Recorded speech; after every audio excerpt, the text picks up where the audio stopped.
তাফসীর মাহফিল CHP।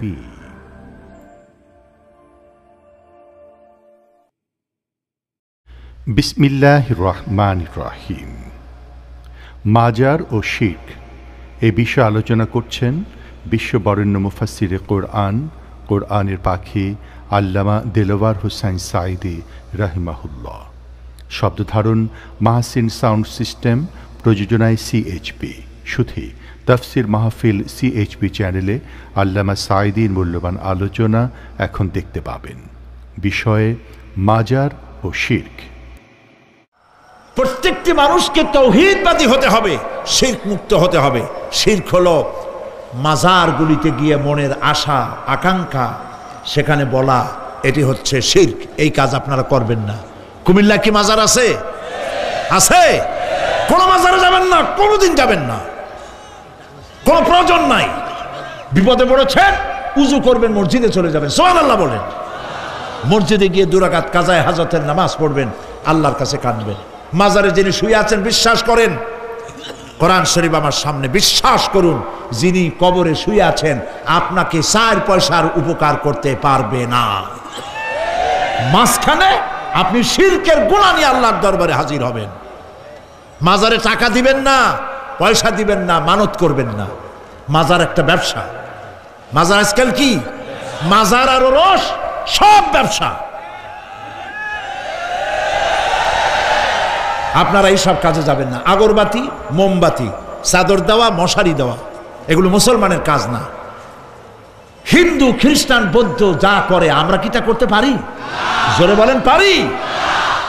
কবরে যদি একটু চিন্তা করেন ভাইরা, মাথাটা একটু খাটান, কবরে যদি চাদর দেওয়াই লাগে তাহলে রাসূল করিম সাল্লাল্লাহু আলাইহি ওয়াসাল্লামের কবরের উপরে সোনার সুতা দিয়ে চাদর দেওয়া উচিত ছিল। তুলার সুতা না, সোনার সুতা। আর ওই রকমের দেওয়ার সিস্টেম হলে উম্মতেরা সোনার সুতা না, নিজের বুক নিজে ভাইয়া কলিজা বার করে রাসূলুল্লাহর কবরের উপর দিয়ে দিত।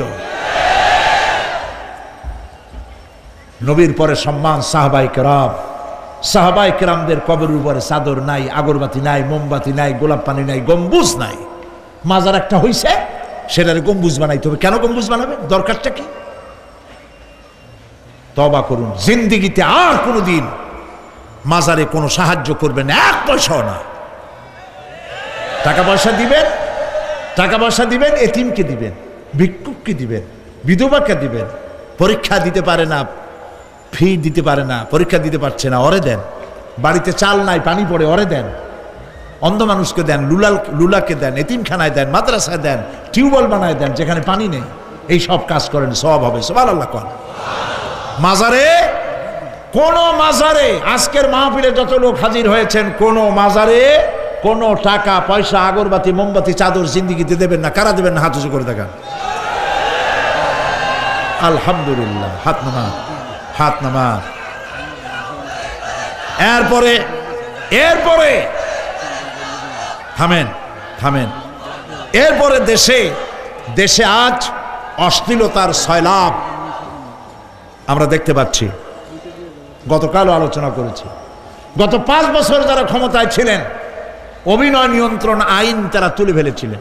অভিনয় নিয়ন্ত্রণ একটা আইন ছিল, কতদূর অভিনয় করা যাবে, একটা মেয়ে তার কাপড় কতটা কমাইতে পারবে, নাচে গানে অভিনেতা অভিনেত্রী একসাথে কতটা জড়াজড়ি করতে পারবে, এর একটা নিয়ম কানুন আগের থেকে ছিল।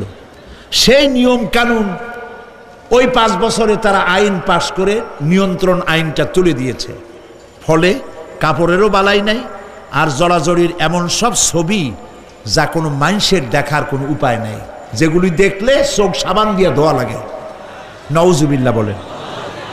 বাংলাদেশ সুপ্রিম কোর্ট, বর্তমান সরকারের আমলে বাংলাদেশ সুপ্রিম কোর্ট সুমোটো আইন জারি করেছে, যে সমস্ত অশ্লীল ছবি করা যাবে না, অশ্লীল পোস্টার লাগানো যাবে না। আমি গতকাল এখানে বলেছি, কুমিল্লার ডিসি সাহেবকে আমি গত রাত্রে তার সঙ্গে আমি কথা বলেছি, তিনি একমত হয়েছেন। কুমিল্লার কোন দেওয়ালে সিনেমার অশ্লীল পোস্টার থাকতে পারবে না। সিনেমা ব্যবসায়ীদের বলে দিবেন, আপনারাও বলে দিবেন তাদেরকে, সিনেমার ব্যবসা করো, অশ্লীল ছবি দেখাইতে পারবে না। বাইরে লেখা থাকবে একটার ভিতরে কাটপিস দেখাবা ইংলিশ ছবি। এই হারাম ব্যবসা, সিনেমার ব্যবসা যারা করে ওদের মতো কপাল পোড়া আকাশের নিচে জমিনের উপরে আর নাই। কারণ কি জানেন? কারণ কি? আরে বাবা থামো, কারণ কি সেটা শোনেন। কারণ হচ্ছে মসজিদ যে বানাইলো, ওই মসজিদে যতদিন নামাজ হবে, জিকির হবে, তেলাওয়াত হবে, কিয়ামত পর্যন্ত যে পয়সা দিছিল সে সওয়াব পাবে। আর সিনেমা যে বানাইলো, সিনেমা দেখিয়া এরকম বই কি কুমিল্লা আসছে, এমন একটা লোকেরা বলা বলি করতেছে সুবহানাল্লাহ, এমন একটা ছবি আসছে যারাই দেখলো সব ওমরা করতে রওনা হয়ে গেছে। এমন ছবি আসছে যা দেখিয়া সমস্ত মানুষ তাহাজ্জুদ পড়া শুরু করছে। এরকম হয়েছে। যত ছবি আসলো, ছবি দেখলো, পরের মেয়ে কেমনে হাইজ্যাক করবে, কেমনে ব্রিফকেসের মধ্যে বন্দুক রাইফেল এগুলি ভাঙ্গে চুরে থুইয়া 10 তলার গ্লাস ভাঙ্গা লাভ দিয়ে পড়িয়া, খালের মধ্যে পড়িয়া, নদীর মধ্যে দিয়ে ফুড়িয়ে উঠে পাহাড়ের উপর দিয়ে পরের মেয়ে নিয়ে দৌড় দিল। এই সব সন্ত্রাসী, ডাকাত, জেনাকার, বদমাশ তৈরি করা হয়। ঠিক না বলো? এই সিনেমা যারা বানাইছো, কান খুলে শোনো, এই সিনেমা যারা দেখতে আসলো, জোহরের নামাজ গেল, মাগরিবের নামাজ গেল, আসর গেল, এশার নামাজও গেল, ঠিক কিনা? এতগুলো নামাজ গেল, আর তারপরে চরিত্র নষ্ট করলো। চরিত্র নষ্ট করে ফেন্সিডিল খাইলো, এরপরে চুরি করলো, ডাকাতি করলো, সন্ত্রাস করলো, জেনা করলো। বেটা তুই মর, যে সিনেমা বানাইছো মর, মরে দেখবি কিয়ামত পর্যন্ত এই সিনেমা দেখে যত লোকের চরিত্র নষ্ট হয়েছে সমস্ত পাপ মাথায় নিয়ে কিয়ামতে আল্লাহর দরবারে দাঁড়াতে হবে। সুতরাং সিনেমার ব্যবসায়ীরা কানে ধরে সিনেমায় ঝাঁটা বেড়ে দূর করে দাও। যদি মুসলমান হও, মুসলমানের যদি জন্ম দিয়ে থাকে, সিনেমার ব্যবসা বাদ দিয়ে দাও। আল্লাহ রহম করুক, বলেন আমিন। কপাল পোড়া না হইলে সিনেমার ব্যবসা, এত ব্যবসা থুইয়া তুমি মানুষের চরিত্র ধ্বংস করার জন্য ব্যবসা করতেছ। এরপরে আকাশ সংস্কৃতি, কে যাবে? আকাশ সংস্কৃতি ডিশ এন্টিনার মাধ্যমে সাইবার ক্যাফে এগুলি বানায়া রাস্তার মোড়ে মোড়ে দোকান করে, কম্পিউটারের ভেতরে, ক্যাসেটের ভিতরে, ইন্টারনেট ইত্যাদির মধ্য দিয়ে অশ্লীল ছবি প্রদর্শিত হচ্ছে রাস্তার মোড়ে মোড়ে। উঠতি বয়সের যুবক যুবতী মেয়েগুলি নষ্ট হয়ে যাচ্ছে।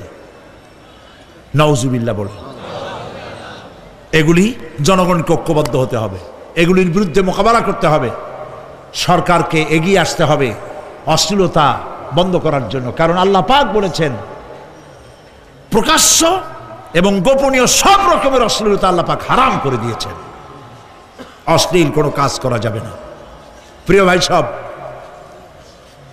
আমরা যদি আমাদের আমলকে গঠন করতে পারি, কিয়ামতের দিন নাজাত পাবো। আমল যদি গঠন করতে না পারি, তাহলে কিয়ামতের দিন বাঁচার কোনো উপায় নাই। প্রিয় ভাইয়েরা, এই জন্য আল্লাহ রাব্বুল আলামিন কোরআনে কারীমের মধ্যে বলেছেন, আল্লাযী খালাকাল মাউতা ওয়াল হায়াতা লিয়াবলুয়াকুম আইয়ুকুম আহসানু আমালা। আমি পরীক্ষার জন্য এই জীবন দিয়েছি, তোমাদেরকে পরীক্ষা হবে। এই পরীক্ষা, জীবন আর মৃত্যু দুটো জিনিস দিয়েছি পরীক্ষা করার জন্য। এই পরীক্ষার জন্য তোমরা পাস করতে পারো। পরীক্ষা আসছে, এখন প্রশ্নপত্র সব ফাঁস করে দেওয়া হয়েছে। প্রশ্নগুলি সঠিকভাবে আদায় করুন, প্রশ্নগুলি পড়ুন এবং জীবনটাকে সেইভাবে গড়ুন। নামাজটা সহি করে আদায় করুন। বহু মুসলমান আছে নামাজই পড়ে না, নামাজ পড়তে জানেও না। নবী করিম সাল্লাল্লাহু আলাইহি ওয়াসাল্লাম বলেছেন, সাল্লু কামা রাআইতুমুনি উসাল্লি, নামাজ পড়ো সেইভাবে যেভাবে আমাকে তোমরা পড়তে দেখো। সুবহানাল্লাহ। আর রাসূলুল্লাহ কেমনে নামাজ পড়তেন, এইটা বর্তমান বিশ্বের শ্রেষ্ঠ হাদিস বিশারদ আল্লামা নাসিরউদ্দিন আলবানী তিনি ইন্তেকাল করেছেন। আল্লাহ পাক তাকে জান্নাতুল ফেরদাউসের মেহমান বানায় নিক, বলেন আমিন। তার লেখা বই আছে রাসূলুল্লাহ সাল্লাল্লাহু আলাইহি ওয়াসাল্লামের নামাজ। বইয়ের নাম রাসূলুল্লাহ সাল্লাল্লাহু আলাইহি ওয়াসাল্লামের নামাজ। ছোট্ট একটা বই। এই বইটা আপনারা কিনবেন। এই বইটা যেভাবে লেখা আছে নামাজ সেইভাবে পড়বেন। নামাজ রাসূল করিম ঠিক যেভাবে পড়েছেন ওইভাবেই লেখা আছে। আপনি আন্দাজে পড়লে হবে না, টুকুর টাক্কুর করে কয়েকটা সেজদা দিলেই হবে না।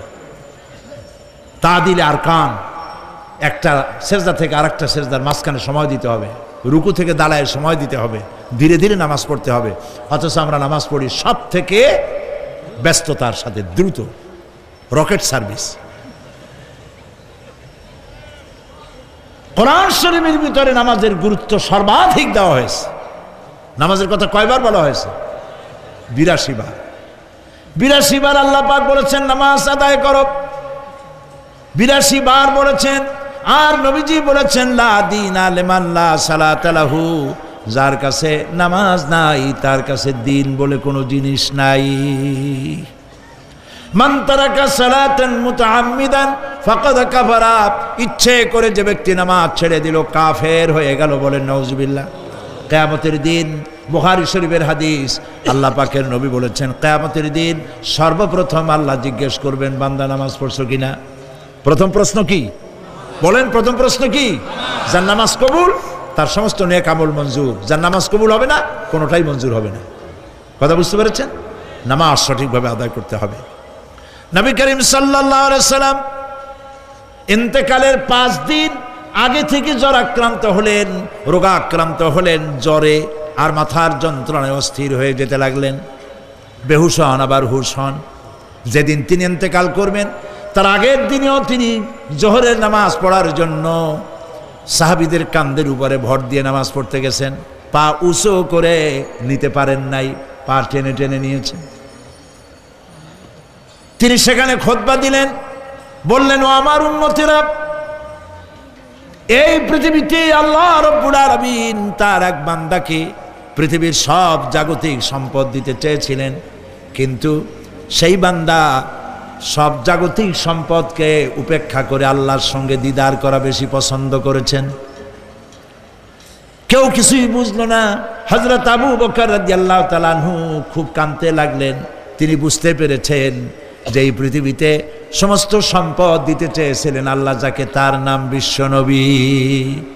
তিনি সবগুলি উপেক্ষা করে আল্লাহর সঙ্গে দিদার করা বেশি পছন্দ করেছেন। আমরা অতি তাড়াতাড়ি নবীজি থেকে নবীর এতিম হয়ে যাব। পরের দিন ইশার নামাজের ওয়াক্ত হলো, আজান হয়ে গেল, মসজিদে মুসল্লিরা ভরে গেছে, সাহাবায়ে কেরাম সব এসে গেছেন। হুজুরের জন্য বহুক্ষণ অপেক্ষা করার পর হযরতে আবু বকর রাদিয়াল্লাহু তাআলা আনহু তিনি ইমামতির জায়গায় দাঁড়ায় গেছেন। নবীজি বেহুশ অবস্থায় ছিলেন ঘরের মধ্যে। হুশ আসার পর তিনি হযরত আয়েশাকে বললেন, আয়েশা, মসজিদে নববীতে এখন কি হতেছে?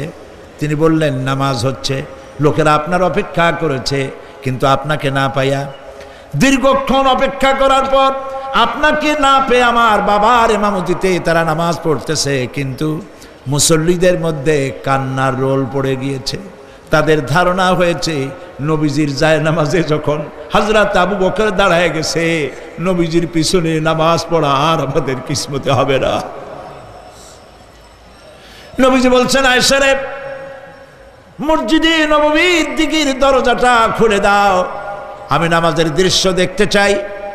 দরজা খুলে দেওয়া হলো। নবীজি কোন রকম মাথা উঁচু করে মসজিদে নববীতে নামাজের দৃশ্য নিজে অবলোকন করে আবার শুয়ে পড়লেন। হযরত আয়েশা লক্ষ্য করে দেখেন নবীজির চোখের পানি দিয়ে কোনা দিয়া পানি বেয়ে বেয়ে পড়ছে। হযরত আয়েশা প্রশ্ন করলেন, ইয়া রাসূলুল্লাহ, নামাজের দৃশ্য দেখি কাঁদছেন কেন? হুজুর বলেন, আয়েশা রে, এটা কোনো দুঃখের পানি নয়, আমি কাঁদতেছি এই জন্যে, এই নামাজের জামাত কায়েমের জন্য তায়েফের ময়দানে অনেক রক্ত ঝরেছে, আবার উহুদের ময়দানে দান দান শহীদ হয়েছে, সাহাবায়ে কেরাম জীবন দিয়েছে। আজ আমি দেখতে পেলাম আমার উম্মতেরা জামাতে নামাজ পড়ছে। আমার ধারণা হলো ভবিষ্যতে কিয়ামত পর্যন্ত আমার উম্মতেরা এইভাবে জামাত বন্দী হয়ে নামাজ আদায় করবে। নবীজি আবার বেহুশ হয়ে পড়লেন। মসজিদে নববী থেকে আজ আর কেউ বাড়ি যায় না, সবাই কান্দে। আজ রাত বোধহয় নবীজি কাটাবেন না। মেয়েরা কাঁদতেছে, সাহাবায়ে কেরাম কাঁদতেছেন, আজওয়াজে মুতাহারাত তারা কাঁদতেছে। নবীজির আবার হুশ হলো, তাকায় দেখেন ঘরের মধ্যে কান্নাকাটি, মসজিদে নববীতে কান্নাকাটি। সব থেকে বেশি কাঁদতেছেন মা ফাতেমা। নবীজি হযরত ফাতেমার কান্না দেখে ইশারা করলেন, কাছে আয়। হযরত ফাতেমা রাসূলের কাছে গেলেন, নবীজি কানে কানে কি যেন বললেন, কান্নাটা বন্ধ হয়ে গেল। হযরত আয়েশা জিজ্ঞেস করলেন, মা তোমার আব্বা তোমার কানে কি বলল আর কান্না বন্ধ হয়ে গেল? হযরত ফাতেমা বলে, আম্মাজি আমার আব্বা আমাকে বললেন, মা ফাতিমা তোমার কান্না আমার বরদাস্ত হয় না, কেঁদো না, আমি মৃত্যুর পরে সকলের আগে তোমার সাথে আমার দেখা হয়ে যাবে। হযরত ফাতেমা বলছেন, আম্মাজি আমি বুঝতে পেরেছি আমার আব্বার এই কথার অর্থ কি। নবীজির ইন্তেকালের পরে আত্মীয় স্বজনের মধ্যে সবার আগে আমার মৃত্যু হবে আর আমার পিতার সাথে আমি মিলিত হতে পারবো। রাত যখন শেষ হয়ে এলো, নবীজির হুঁশ হয়েছে, তাকায় দেখেন হযরত জিবরাইল দাঁড়ানো। হযরত জিবরাইল নবীজির চেহারা মোবারকের দিকে তাকায় বলেন, আসসালামু আলাইকা ইয়া রাসূলুল্লাহ, আল্লাহ আপনাকে সালাম বলেছেন আর আল্লাহ পাক জানতে চেয়েছেন আপনার মুখে আপনি কেমন আছেন। আল্লাহ জানেন আপনার অবস্থা কি, তারপরেও আপনার মুখে শুনতে চেয়েছেন আপনি কেমন আছেন। নবীজি বলছেন, জিবরাইল বড় কষ্টে আছি, বড়ই যন্ত্রণা, বড়ই কষ্ট। হযরত জিবরাইল বলছেন, ইয়া রাসূলুল্লাহ আজকে এক নতুন ফেরেশতা আমি সাথে করে নিয়ে এসেছি। এই ফেরেশতা পৃথিবীর কোন নবী অথবা কোনো মানুষের কাছে যাওয়ার জন্য অনুমতি চায় না, আজ আপনার কাছে অনুমতি ভিক্ষা চায় কাছে আসার জন্য। ওই ফেরেশতার নাম হচ্ছে মালাকুল মউত। হযরত মালাকুল মউত বলেন, ইয়া রাসূলুল্লাহ এই পৃথিবীতে আদম আলাইহিস সালাম থেকে নিয়ে পর্যন্ত কোন মানুষের জান কবজের জন্য আমার অনুমতি চাওয়া লাগে নাই, আর কোনোদিন লাগবে না। আজ আমি আসার সময় আল্লাহ বলেছেন আপনার জান কবজের জন্য আমি যেন আপনার কাছে অনুমতি ভিক্ষা চাই। নবীজি বলছেন, আমি যদি অনুমতি না দেই তো কি হবে? হযরতে মালাকুল মউত বলছেন, ইয়া রাসূলুল্লাহ অনুমতি যদি না দেন আমি ফেরত চলে যাব, আমাকে সেভাবেই বলা হয়েছে। হযরতে জিবরাইল বলেন, ইয়া রাসূলুল্লাহ হে আল্লাহ রাব্বুল আলামিন আপনার দিদারের ইন্তজার করতেছে।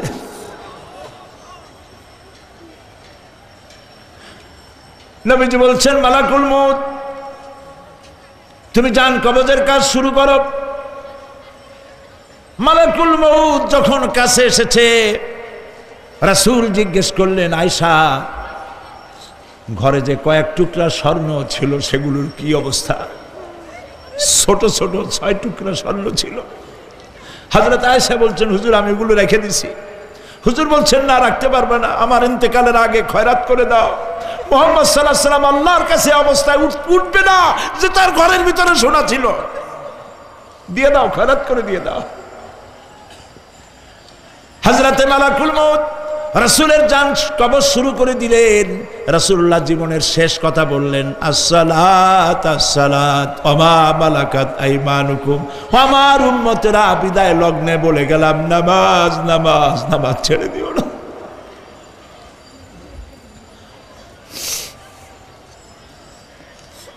প্রিয় ভাইরা,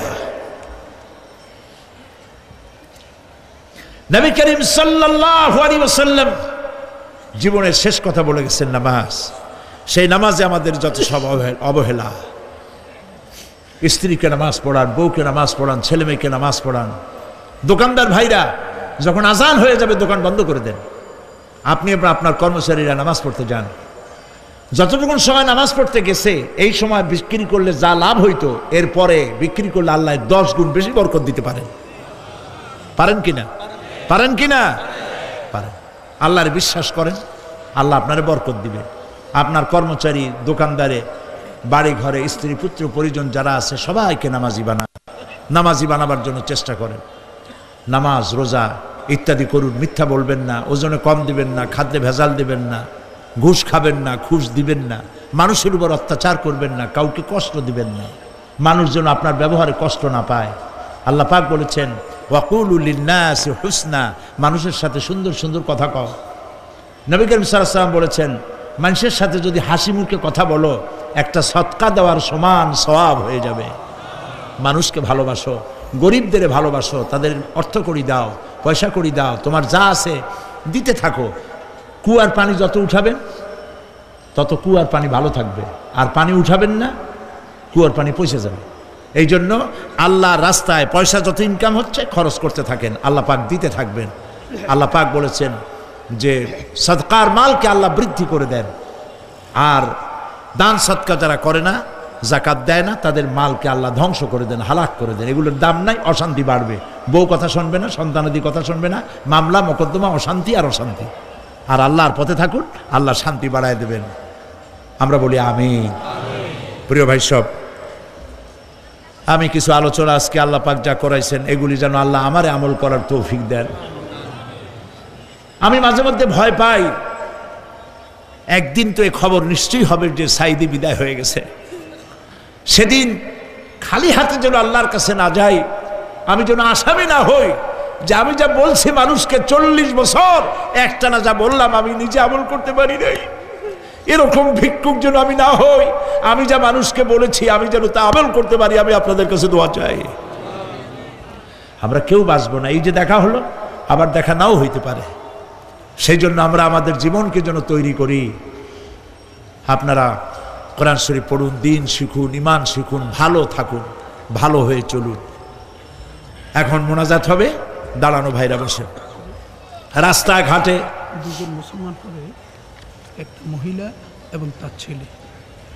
রাস্তাঘাটে যিনি যেখানে আছেন, আখেরি মোনাজাত, উনি দায়িত্ব নিছেন। এই মোনাজাতে অংশগ্রহণ করা একটা বিরাট সওয়াবের কাজ। সুবহানাল্লাহ। দাঁড়ানো ভাইরা বসেন, আমি তো দেখতে পাচ্ছি কোথায় কে দাঁড়ানো। বসতে বলছি, আমি তো এর আগে বলিনি একবারও যে বসান। বসেন। মোনাজাতের আদব হলো বসা। রাস্তায়, পথে, ঘাটে, গেটে যিনি যেখানে আছেন সেখানে বসে আর জোরে সরে জিকির করেন সুবহানাল্লাহ, আলহামদুলিল্লাহ, লা ইলাহা ইল্লাল্লাহ। কবির নেগতি অনেক আছে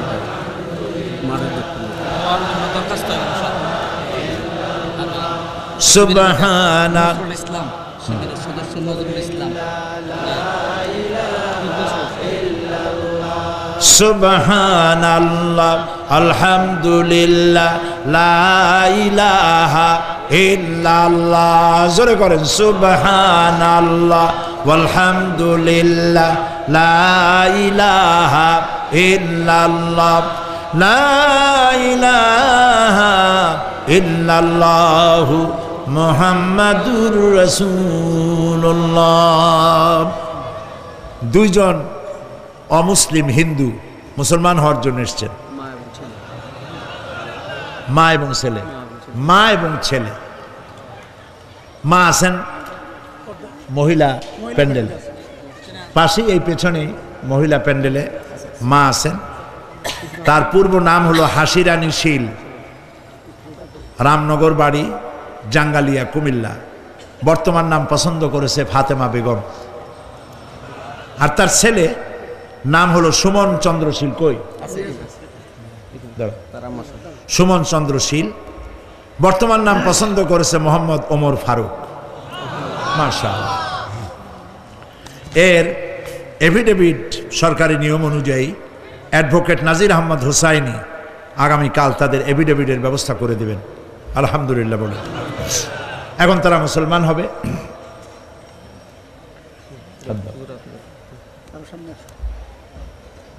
যে বোন আমাদের মুসলমান হচ্ছেন হাসি রানী, বর্তমান নাম ফাতেমা বেগম, আমরা এখানে যা পড়তেছি আপনি তাই উচ্চারণ করবেন। তুমি জোরে জোরে বলবা। আপনারা সবাই বলেন লা ইলাহা ইল্লাল্লাহু মুহাম্মাদুর রাসূলুল্লাহ। আল্লাহ ছাড়া কোনো ইলাহা নাই, মাবুদ নাই, মুহাম্মদ সাল্লাল্লাহু আলাইহি ওয়াসাল্লাম আল্লাহ প্রেরিত রাসূল।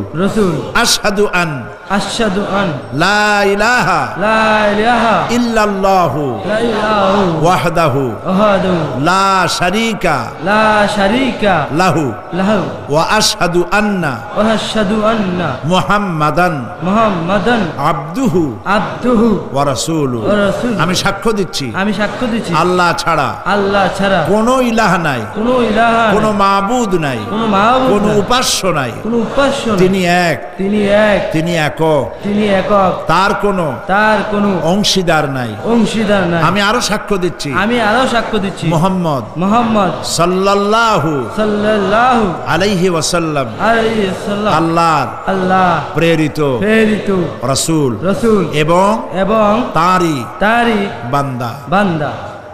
সবাইকে সালাম দাও, আসসালামু আলাইকুম। আসসালামু আলাইকুম। আপনারা সালামের জবাব দেন। আল্লাহর এই বান্দা মাত্র কয়েক মুহূর্তে আগে ছিল মুশরিক, আর এখন আমাদের তাওহীদি ভাই। আমাদের কি হয়ে গেছে? ভাই। আমাদের সকলের আমলনামায় গুনাহ আছে, এই যুবকের আমলনামায় এখন কোনো গুনাহ নাই। নিষ্পাপ, মাসুম, বেগুনাহ। আল্লাহ তার প্রতি রহম করুক, আমরা বলি আমিন। ইসলাম কবুল করার স্বেচ্ছায় সজ্ঞানে ইসলাম কবুল করার কারণে এই বিশাল লাখো জনতার পক্ষ থেকে আমি তাকে আলিঙ্গন করছি।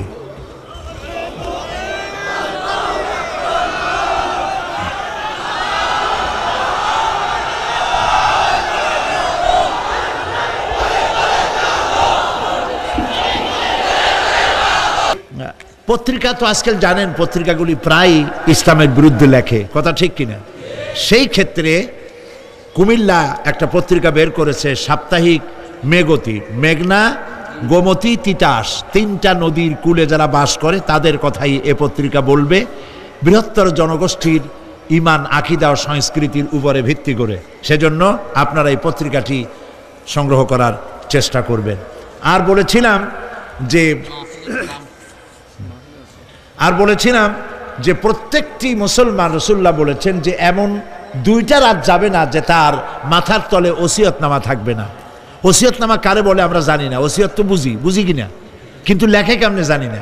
সেই জন্য হযরত খুররাম মুরাদ রহমতুল্লাহ আলাইহে তার মৃত্যুর সময় তিনি উপমহাদেশের একজন অন্যতম শ্রেষ্ঠ ইসলামী চিন্তাবিদ, মৃত্যুর আগে ওসিয়তনামা লিখে গেছেন। খুররাম মুরাদের শেষ ওসিয়ত, এটা আমি সম্পাদনা করে দিয়েছি, খুব কম পয়সা দাম। এটি আপনারা নিলে ওসিয়ত কেমনে লিখতে হয় সেটা বুঝতে পারবেন, ছেলে মেয়েকে দ্বীনের উপরে রাখার জন্য করতে পারবেন। ওমর রাদিয়াল্লাহু তাআলা আনহুর কথা আমি বলছিলাম আপনাদেরকে, তার জীবনী সম্পর্কে অনেকের জানা নাই। সেই জন্য শহীদে মেহরাব হযরত ওমর ইবনুল খাত্তাব রাদিয়াল্লাহু তাআলা আনহু, তার জীবনের কাহিনীগুলি জানতে পারলে আমরা আমাদের এবং আমাদের সমাজকে গড়তে পারবো, এটিও পাওয়া যাবে। তারপরে বই মানুষের ক্ষতি করে না, মানুষকে ঠকায় না, ঠকায় নভেল, নাটক, উপন্যাস, গল্প, দাদুর বই, এইসব পড়লে মানুষ ঠকে, কিন্তু কোরআন হাদিসের বই পড়লে মানুষ ঠকে না। কোরআন শরীফ, এই যে কোরআনের তাফসীর করলাম, কোরআন আপনার বাড়িতে আরবি কোরআন আছে কিন্তু তরজমা নাই। আল কোরআন একাডেমি লন্ডনের পক্ষ থেকে কোরআন শরীফের বিশাল বাংলা অনুবাদ বেরিয়েছে, সহজ সরল বাংলা অনুবাদ কোরআন শরীফ, হাফেজ মনিরুদ্দিন আহমদ সাহেবের। এর হাদিয়া 700-750 পৃষ্ঠার অফসেটে ছাপা, মাত্র 100 টাকা দিয়ে। বাংলাদেশের কোনো প্রকাশক এই পয়সা দিতে পারবে না, তিনি লাভের দিকে তাকান নেই, আল্লাহর হস্তে। তো এটা আপনারা নিতে পারবেন। আর তাফসীর বোঝার জন্য তাফহিমুল কোরআনের কোনো জুড়ি নেই, আলহামদুলিল্লাহ বলেন। কি তাফসীর নাম বলেন? তাফহিমুল কোরআন আপনারা কিনবেন। ফি জিলালিল কোরআন, সৈয়দ কুতুব শহীদ রহমতুল্লাহ আলাইহি, তার তাফসীর আপনারা নেবেন, এখানে পাওয়া যাবে। ঢাকা থেকে এই বইগুলি আসছে, আপনারা নিয়ে যাবেন। আল্লাহ নেওয়ার তৌফিক দিন, জোরে বলেন আমিন।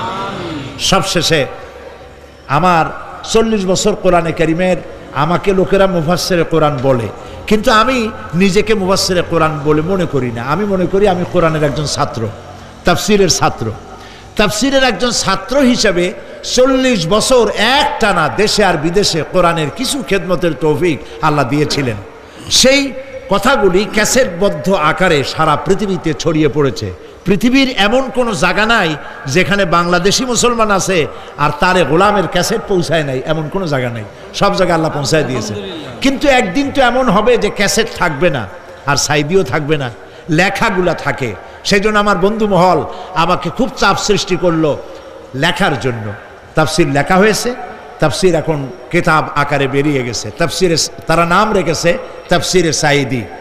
সূরা ফাতিহা গতকাল বলেছি, চট্টগ্রামে তাফসির করেছিলাম 5 দিন। সূরা ফাতিহার উপরে 46 জন হিন্দু খ্রিস্টান মুসলমান হয়েছে। সূরা নাবা করলাম এবার, 31 জন হয়েছে। চট্টগ্রামে 5 শতাধিক খ্রিস্টান, হিন্দু, বৌদ্ধ গত 24 বছরে ইসলাম কবুল করেছে, আলহামদুলিল্লাহ। সূরা আসর ছোট্ট সূরা, এই ছোট্ট সূরাটি সম্পর্কে ইমাম শাফি রহমতুল্লাহ আলাইহি বলেছেন যে এই সূরাটি যদি কেউ বোঝে আর আমল করে হেদায়েতের জন্য, জান্নাতে যাওয়ার জন্য এই একটি সূরাই যথেষ্ট। এর উপরে 5 দিন তাফসির করেছি চট্টগ্রামে, 36 জন হিন্দু, খ্রিস্টান, বৌদ্ধ মুসলমান হয়েছে। সূরা আসর এই ছোট্ট সূরাটির তাফসির হয়েছে 488 পৃষ্ঠা, আলহামদুলিল্লাহ। আপনারা মেহেরবানি করে নিয়ে যাবেন তাফসিরে সাইদি, সূরা আল আসর, এগুলি পাওয়া যাবে ওখানে। এই বিশাল কিতাবের হাদিয়া তারা রেখেছে মাত্র 200 টাকা। আপনারা যারা পারেন নিয়ে যেতে চেষ্টা করবেন। আমি চাই আপনাদের ঘরে ঘরে তাফসির থাকুক, যাতে করে আপনি বুঝতেও পারবেন আর আমাকে দোয়াও করতে পারবেন। আমি আমার পক্ষ থেকে, আমি নিজের ভাইয়ের মতো মনে করি, আজকের সভাপতি কুমিল্লার সকল মানুষের কাছে সম্মানের পাত্র আলহাজ এম.এ. চৌধুরী সাহেবকে আমি সূরা তাফসিরে সাইদি, সূরা আল আসর আমি হাদিয়া দিচ্ছি।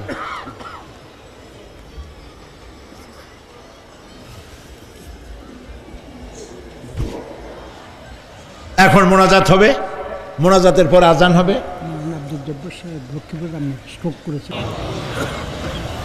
রব্বানা যালামনা আনফুসানা ওয়া ইন লাম তাগফির লানা ওয়া তারহামনা লানাকুনান্না মিনাল খাসিরিন। সবাই পড়েন আমার সাথে, রব্বানা যালামনা আনফুসানা ওয়া ইন লাম তাগফির লানা ওয়া তারহামনা লানাকুনান্না মিনাল খাসিরিন। হে আল্লাহ তাআলা, তোমার আরশে আজিম থেকে তাকায় দেখো কুমিল্লার ঈদগাহ ময়দানে, বিশাল ময়দান, রাস্তাঘাট, মানুষ উপচে পড়েছে, লাখো জনতা। আমরা গুনার বোঝা নিয়ে তোমার দরবারে হাত তুলেছি। রব্বুল আলামিন, আমাদের গুনার দিকে তাকায়ও না, আমাদের চোখের দিকে আর মুখের কাকুতি মিনতির দিকে তাকায়া আমাদের জিন্দেগির গুনাহ মাফ করে দাও। রব্বুল আলামিন, সারা জীবন নাফরমানি করেছি, শিরক বিদআত সহ এমন কোন গুনাহ নাই যা কম বেশি আমরা করি নাই। আল্লাহ তাআলা দয়া করে আমাদের জীবনের গুনাহ মাফ করে দাও। আয় আল্লাহ তাআলা, আমাদের মধ্য থেকে যাদের আব্বাজান দুনিয়া থেকে বিদায় হয়ে গেছে, আমাদেরকে কত কষ্ট করে তারা মানুষ করেছিলেন, আজকে তারা দুনিয়ায় নাই। আল্লাহ তাআলা, বিদেশে যদি আত্মীয় স্বজন চলে যায় মাসে মাসে অথবা প্রতিদিন টেলিফোনে খবরও পাওয়া যায়, আমাদের মা বাপ দুনিয়া থেকে বিদায় হয়ে গেছে বছরের পর বছর, যুগের পরে যুগ, কি অবস্থায় আছে কোনো খবর জানি না। রব্বুল আলামিন, আমাদের গর্ভধারিণী জনম দুঃখিনী মা নিজে না খেয়ে আমাদেরকে খাওয়াইছেন, গর্ভে রেখে কষ্ট করেছেন, ডেলিভারি করতে কষ্ট করেছেন, 2.5 বছর বুকের দুধ খাওয়াইয়া মানুষ করেছেন। আমাদের মা বাপ যাদের দুনিয়া থেকে বিদায় হয়ে গেল, আল্লাহ কবরটাকে জান্নাতের টুকরা বানায়া দাও। রব্বির হামহুমা কামা রব্বায়ানি সগীরা। সবাই পড়েন, রব্বির হামহুমা কামা রব্বায়ানি সগীরা। আয় আল্লাহ তাআলা, সারা পৃথিবীতে আজ মুসলমানদের বড়ই দুর্দিন, মুসলমানদের পক্ষে কথা বলার লোক আজ আর নাই। আল্লাহ তাআলা, কাশ্মীরের মুসলমানেরা কষ্ট পেতেছে, তাদেরকে পাখির মতো গুলি করে হত্যা করা হচ্ছে। প্যালেস্টাইনি মুসলমানদেরকে অভিশপ্ত ইহুদিরা মারতেছে। আয় আল্লাহ তাআলা, বাগদাদের যেই ইরাকে অনেক নবীর মাজার আছে, মাহবুবে সুবহানি, কুতুবে রব্বানি শেখ মহিউদ্দিন আব্দুল কাদের জিলানী রহমতুল্লাহ আলাইহি যে মাটিতে শুয়ে আছেন, মুসলমানের দেশ, আয় আল্লাহ তাআলা কাফেরেরা সব ঐক্যবদ্ধ হয়েছে মুসলমান দেশগুলি শেষ করে দেবে। আল্লাহ তোমার কাছে সাহায্য চাই। চেচনিয়া, বসনিয়া, প্যালেস্টাইন, কাশ্মীর সহ দুনিয়ায় যত জায়গায় মুসলমানেরা বিপদে আছে, আল্লাহ তুমি নিজে সাহায্য করো রব্বুল আলামিন। আমরা মুসলমান, আমরা গুনাহ করেছি, সাহায্য চাবার মতো যোগ্যতা হারায় ফেলেছি। আল্লাহ আমরা স্বীকার করি আমরা গুনাহগার। আয় আল্লাহ আমরা হাজারবার স্বীকার করি, নত শিরে স্বীকার করি আমরা গুনাহগার। কিন্তু একটা ভালো পরিচয় আমাদের আছে, সেই পরিচয়টা হলো আমরা তোমার হাবিবের উম্মত। আয় আল্লাহ তাআলা তোমার হাবিবের সাদকায় আল্লাহ তুমি দুনিয়ার মুসলমানদের দিকে রহমতের নজরে তাকাও। আল্লাহ আমাদের জীবনের গুনাহ মাফ করে দাও।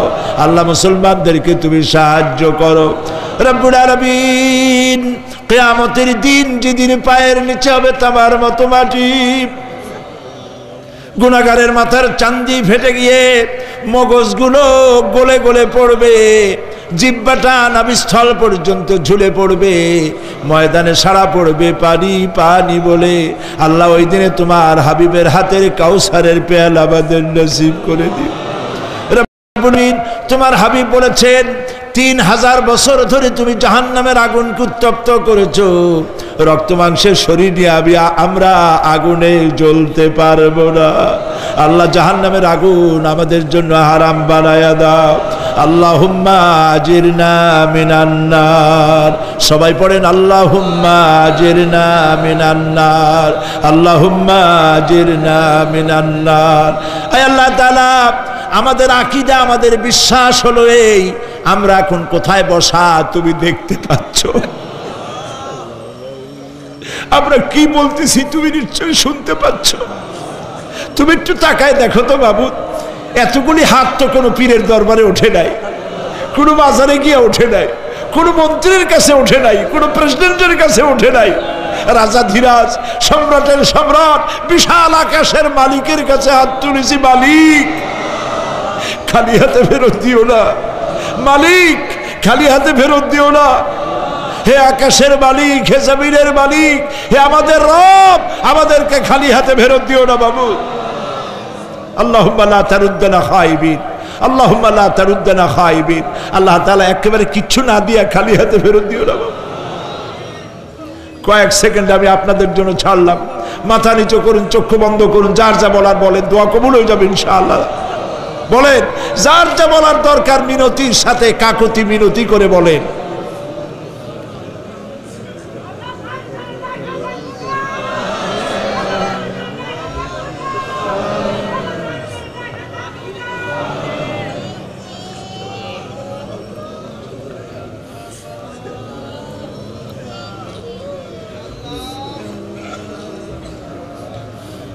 আল্লাহ তাআলা তোমার বান্দারা, তুমি তাকায় দেখো, আসামির মতো বসছে, কি চাইতেছে তুমি শুনতে পাচ্ছ। আমরা সবাই ভিক্ষুক, তুমি বলেছো ওয়াল্লাহু গানিয়্যুন ওয়া আনতুমুল ফুকারা, আমরা ফকিরের গোষ্ঠী আর তুমি গানি, আমরা ভিক্ষুক আর তুমি দাতা। আল্লাহ তাআলা আমাদেরকে খালি হাতে ফেরত দিও না বাবু। এই মাঠ থেকে কেউ যেন গুনার বোঝা নিয়ে ফিরে না যায় বাবু। আল্লাহ তাআলা সিরাতুন নবী কমিটি প্রত্যেক বছর মাহফিল করতেছে, আল্লাহ তাদেরকে কবুল করো। আল্লাহ তাআলা জনাব এম এস চৌধুরী সাহেব বার্ধক্যে পৌঁছে গেছেন, তার স্ত্রীর প্রতি, তার প্রতি রহম করো। ওনার সাথে যারা আছে, কাজী দিন মোহাম্মদ সাহেব, রব সাহেব সহ যারা আছেন, সকলের প্রতি রহম করো। আল্লাহ তাআলা এই কুমিল্লাকে ইসলামী আন্দোলনের দুর্গ বানায় দাও। শিবিরের যে ছেলেটি ক্যান্সার রোগাক্রান্ত হয়েছে, ডাক্তার বলেছে 3-4 মাসের বেশি বাঁচবে না, কিন্তু তুমি ভালো জানো। আল্লাহ পাক, আমরা এই ছেলেটির জীবন তোমার কাছে ভিক্ষা চাইতেছি বাবু, তুমি ভিক্ষা দিয়া দাও। আল্লাহ তাআলা এইভাবে যাদের কিডনি নষ্ট হয়েছে, হার্টের বাল্ব নষ্ট হয়েছে, তুমি মেহেরবানি করে তাদেরকে তা দিয়ে দাও। আল্লাহ প্রত্যেকের প্রতি তুমি রহম করো।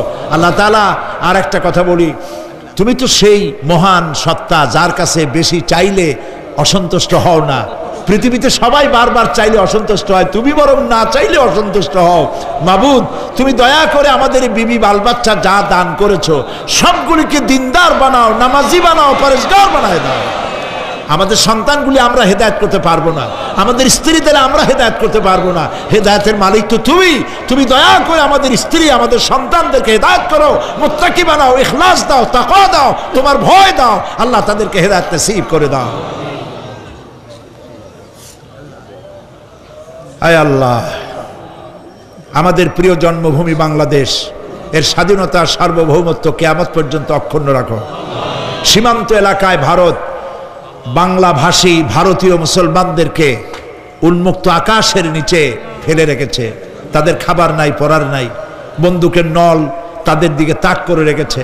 আল্লাহ তাআলা ভারতের এই জালিম কাফের সরকারের হাত থেকে মুসলমানদেরকে রক্ষা করার জন্য তোমার কাছে আমরা ভিক্ষা করতেছি, দরখাস্ত করতেছি। আল্লাহ, ভারতের জালেম কাফের মুশরিক সরকারের হাত থেকে মুসলমানদেরকে বাঁচাও, রক্ষা করো। বাংলাদেশে এক শ্রেণীর লোকেরা বাংলাদেশের বিরুদ্ধে দেশে বিদেশে ষড়যন্ত্র আর অপপ্রচার করছে। আল্লাহ তাআলা এই হিংসুকদেরকে অপপ্রচার থেকে বিরত করে দাও। আল্লাহ তাদের হেদায়েত নসিব করে দাও। আল্লাহ তাদের হেদায়েত নসিব করে দাও। কপালে হেদায়েত না থাকলে এগুলির দুনিয়া থেকে গজব দিয়ে বিদায় করে দাও আল্লাহ তাআলা।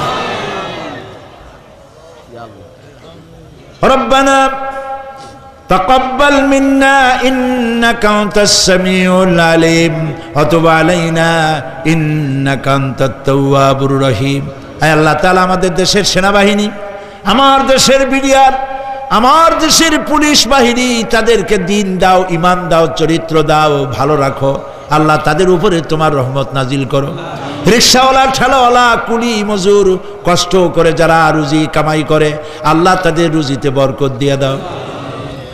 سبحان ربك رب العزة عما يصفون وسلام على المرسلين والحمد لله رب العالمين وجعل آخر كلامنا عند الموت لا إله إلا الله محمد رسول الله. السلام عليكم ورحمة الله.